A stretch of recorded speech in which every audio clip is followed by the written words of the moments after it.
आज के लेक्चर में हम स्टार्ट करेंगे equilibrium of a rigid body. Means एक रिजिड बॉडी है वो इक्विलिब्रियम में है। अब इक्विलिब्रियम के अंदर रहने का मीनिंग क्या होगा, जैसे हम उसके ऊपर फोर्स लगा रहे हैं बट उसके बावजूद भी उसकी वेलोसिटी क्या रहती है, कांस्टेंट रहती है। अगर हम उसके ऊपर टॉर्क लगाते हैं तो भी वो रोटेट तो कर रही है टॉर्क लगने से, बट जो उसकी रोटेशन है वो क्या है, कांस्टेंट वेलोसिटी से वो रोटेट कर रही है। अब इन पॉइंट्स को समझने के लिए हम ये कॉन्सेप्ट देखते हैं पार्शियल इक्विलिब्रियम का। पार्शियल इक्विलिब्रियम का मीनिंग क्या होगा कि body is said to be in partial equilibrium.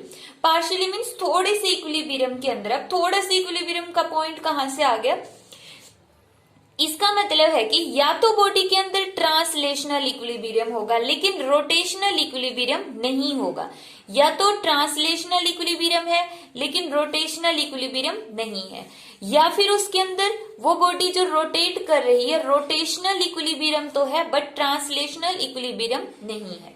अब इन दोनों पॉइंट्स को हम बहुत ही इजी वे में फिगर के थ्रू समझते हैं। यहाँ पर ये हमने एक रोड कंसीडर कर ली है। इस रोड की जो कंप्लीट लेंथ है वो मान ली L है। इस वाले एंड को मान लेते हैं ये P पॉइंट है और इस वाले एंड को मान लेते हैं ये Q पॉइंट है, और ये इस रोड का सेंटर ऑफ मास है, बीच का पॉइंट है। अब यहां से यहां तक की जो लेंथ होगी वो होगी L/2 और ये वाली डिस्टेंस भी कितनी होगी, L/2 होगी।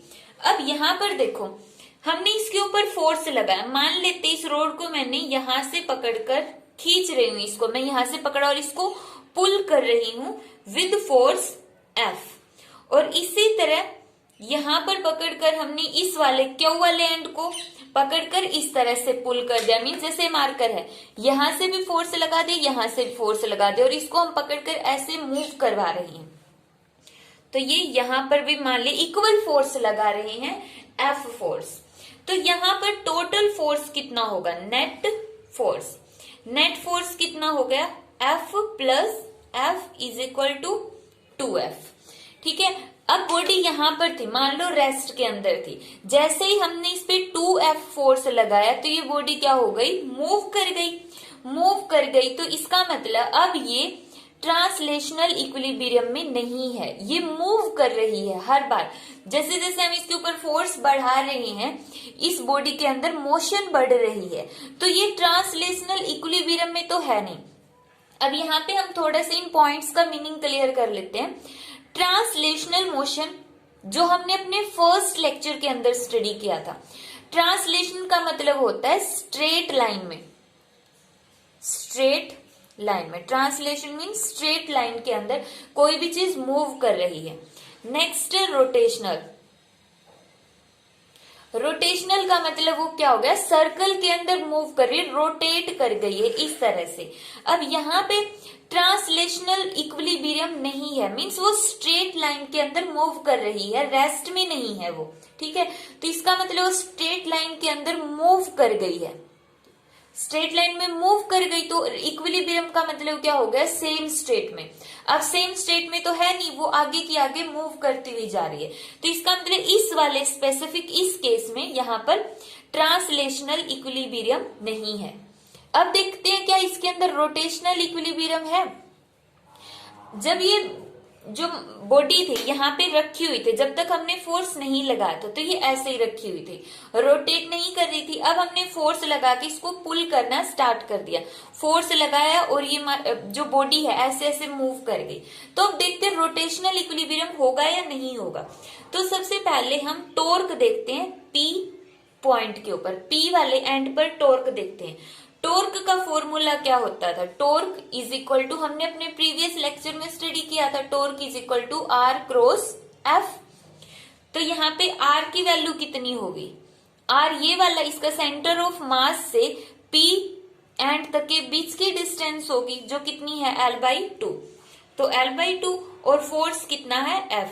तो यहाँ पे कितना टॉर्क लग गया, P एंड के ऊपर टॉर्क लग गया FL/2। इसी तरह से हम Q एंड पर टॉर्क देखते हैं। Q एंड पे जो टॉर्क लगेगा, टॉर्क का मतलब क्या होता है, रोटेट करना।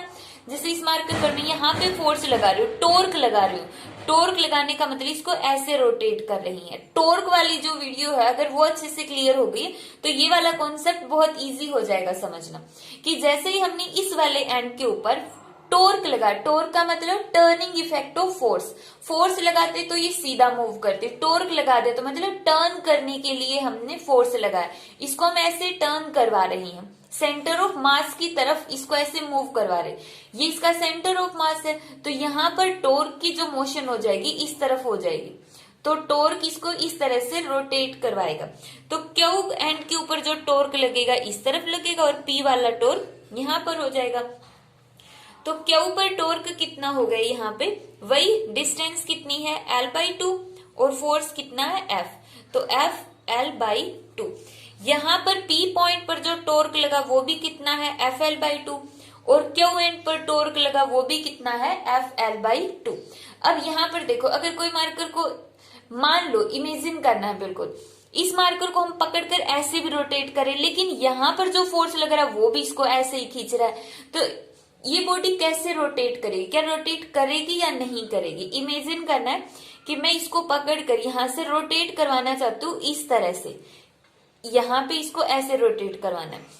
अब यहाँ से पकड़कर मैं इसको इस तरफ लेकर आना चाहती हूँ, तो यहाँ पे टॉर्क इस तरह लगा, लेकिन इस एंड के ऊपर भी जो फोर्स लग रहा है वो इसी तरफ लगेगा इस तरह से। तो ये देखो, जैसे ही मार्कर दूर था हम टॉर्क लगाते हुए आ रहे, लेकिन ये जो बॉडी है आगे आगे मूव कर रही है, रोटेट नहीं कर रही है, क्योंकि जो दोनों टॉर्क है वो सेंटर की तरफ लग गए हैं।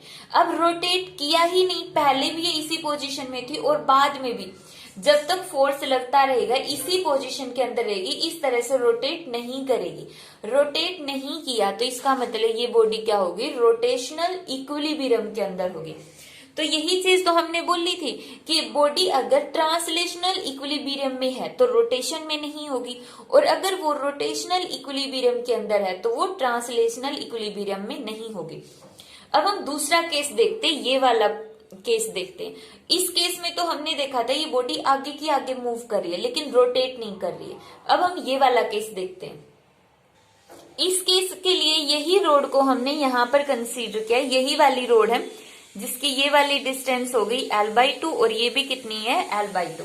अब हमने यहाँ पर फोर्स लगाया इस तरफ और क्यू एंड पर फोर्स लगाया इस तरफ। अब देखो ये मार्कर ऐसे रखा हुआ, जो इस केस में था दोनों फोर्स एक ही तरफ लग रहे थे जिसकी वजह से ये बॉडी मोशन में आ गई थी। अब इस पर फोर्स हम क्यू एंड पर फोर्स नीचे लगा रहे और पी एंड पर फोर्स ऊपर की तरफ, तो ये बॉडी के अंदर क्या हो जाएगा, मोशन आ जाएगी, इस तरह से रोटेशनल टॉर्क लग जाएगा। तो इसको समझते हैं, देखो नेट फोर्स लगाते हैं। सबसे पहले F P पर फोर्स, दोनों ही F है, F हो जाएगा, और F के ऊपर भी कितना है F फोर्स है, बस डायरेक्शन क्या है अलग है। तो नेट फोर्स कितना हो गया F माइनस F। माइनस क्यों लिया, क्योंकि दोनों की डायरेक्शन अपोजिट है, तो दोनों को कैंसल आउट करके नेट फोर्स बन गया इसके ऊपर 0।